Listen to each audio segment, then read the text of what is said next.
আমি শ্ৰদ্ধাৰ দিলীপ গগৈ ডাঙৰীয়ালৈ আমাৰ আন্তৰিক কৃতজ্ঞতা আৰু ধন্যবাদ জ্ঞাপন কৰিছোঁ।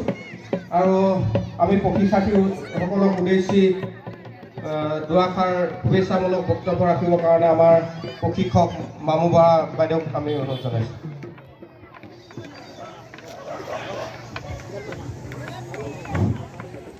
নমস্কাৰ।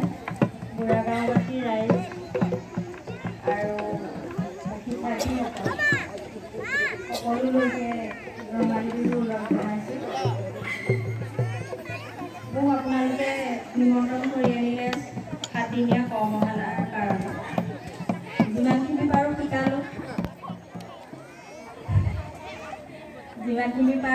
শিকালোঁ, শুদ্ধকৈ শিকাবলৈ চেষ্টা কৰিলোঁ।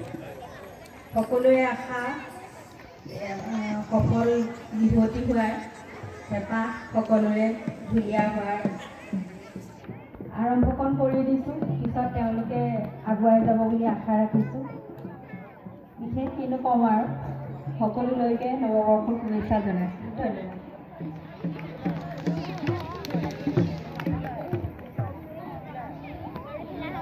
আটাইলৈ ধন্যবাদ আৰু কৃতজ্ঞতা জ্ঞাপন কৰি আমাৰ এই অনুষ্ঠান আৰম্ভ কৰিব বিচাৰিছোঁ আৰু প্ৰশিক্ষকসকলক আমি মাইক্ৰফোন আগবঢ়াই দিছোঁ।